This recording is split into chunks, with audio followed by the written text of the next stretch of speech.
9 करोड़ लागत से बस अब ये बोल देगा सेंट्रल कि ट्राइबल यूनिवर्सिटी टीएमसी हो। समक्का सरक्का तो तेलंगाना में वन देवता जो है हमारे समकक्का सरक्का सेंट्रल ट्राइबल यूनिवर्सिटी, इसको खोलने का निर्णय लिया है। इसके विस्तार में माननीय किशन रेड्डी जी आपको बताएंगे। एक और निर्णय, कोविड का समय जब यहां से हम फाइनेंस की निर्णयों की ब्रीफिंग करते थे, उस समय भी आपने सब अनुभव किया होगा कि दुनिया के सामने हल्दी का महत्व क्या है, टर्मरिक का उपयोग क्या है, उससे क्या क्या गुण है, उसका पता भी चला।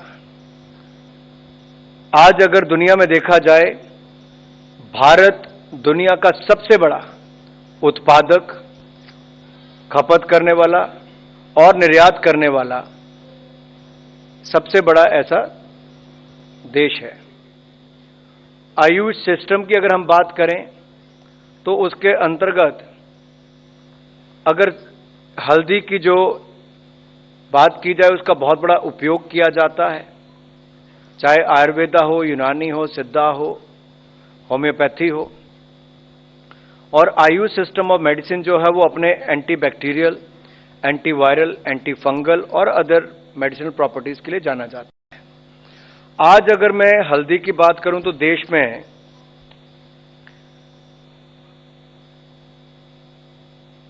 जो हम 1600 करोड़ रुपए का एक्सपोर्ट करते हैं, इसका लक्ष्य रखा है लगभग 8400 करोड़ तक जाने का। 1 बिलियन US डॉलर तक इसको लेकर जाएंगे। और ये टारगेट पूरा करने के लिए बहुत जरूरी है कि नेशनल टर्मरिक बोर्ड बनाया जाए। और माननीय प्रधानमंत्री जी ने पिछले कल ही अपने भाषण में नेशनल टर्मरिक बोर्ड बनाने की घोषणा तेलंगाना में एक सभा के दौरान की थी और आज उसकी नोटिफिकेशन भी की गई है। मैंने नोटिफिकेशन हुई इसलिए आपको उससे अवगत करवाना था कि आपको इसकी जानकारी मिल सके। एक और विषय जो CCA के अंतर्गत आया, वो नॉर्थ कोयल रिजर्वायर प्रोजेक्ट के बचे हुए कार्यों को पूरा करने के लिए रिवाइज्ड कॉस्ट को अनुमोदन दिया गया है।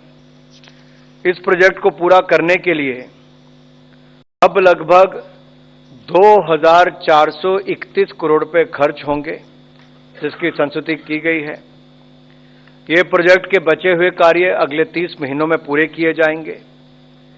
इससे बिहार के औरंगाबाद और गया और झारखंड के पलामू और गढ़वा जिलों के 1,14,000 हेक्टेयर से अधिक सूखाग्रस्त क्षेत्र में सिंचाई की सुविधा उपलब्ध होगी।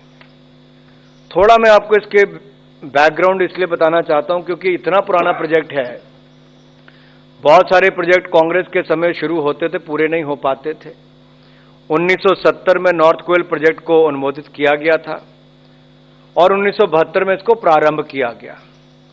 1972 से 1993 के बीच में बिहार सरकार ने इस प्रोजेक्ट के डैम, बराज, लेफ्ट मेन कनाल और राइट मेन कनाल के कार्य को लगभग पूरा किया था।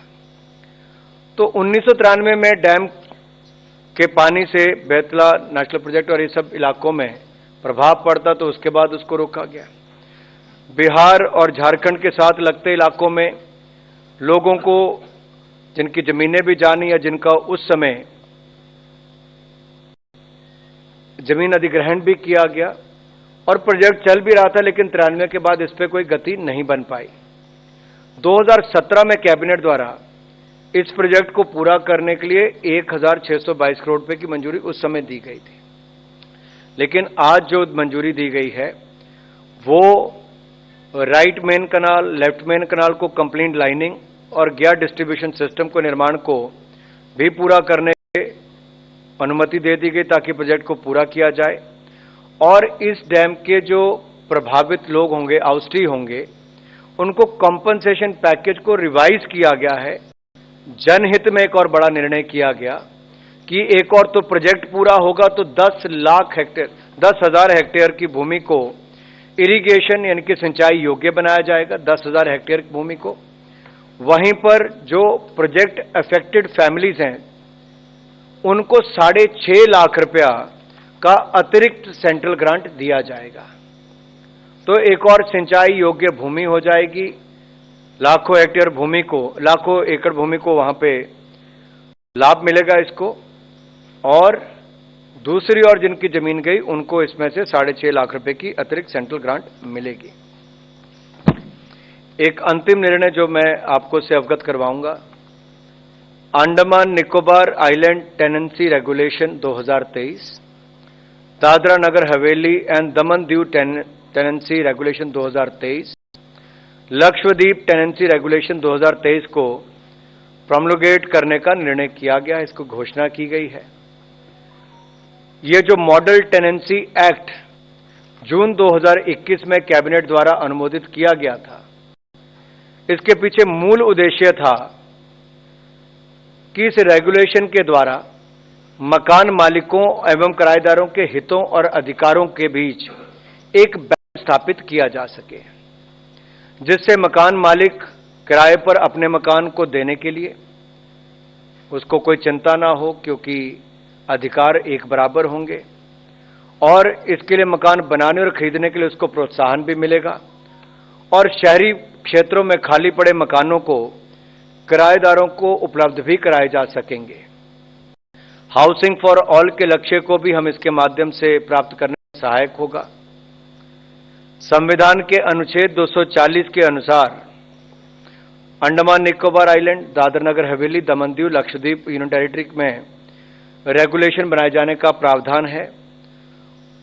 और इसके जो रेगुलेशन के मेजर फीचर्स क्या हैं, इसके लागू होने के बाद किसी भी रेजिडेंशियल या कमर्शियल प्रॉपर्टी को किराए पर देने से पहले मकान मालिक और किराएदार के बीच रेंट एग्रीमेंट होना अनिवार्य है, कंपल्सरी है।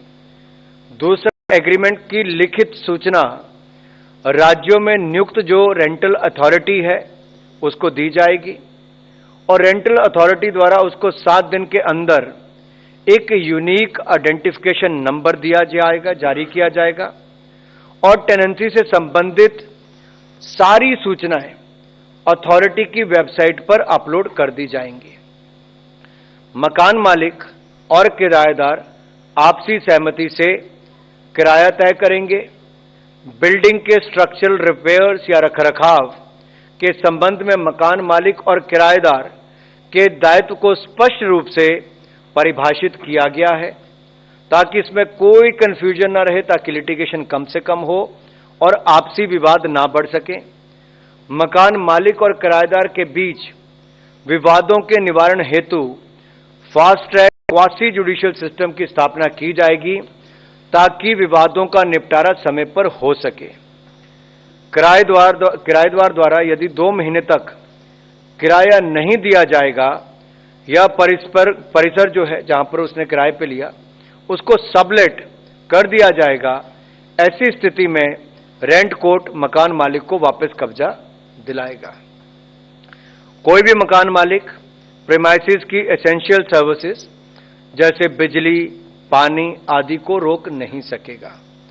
किराएदार द्वारा टेनेंसी को समाप्ति के पश्चात प्रीमाइसेस को खाली करने के लिए प्रथम 2 महीनों में मंथली रेंट का दुगना तथा उसके बाद मंथली रेंट का 4 गुना भुगतान करना होगा।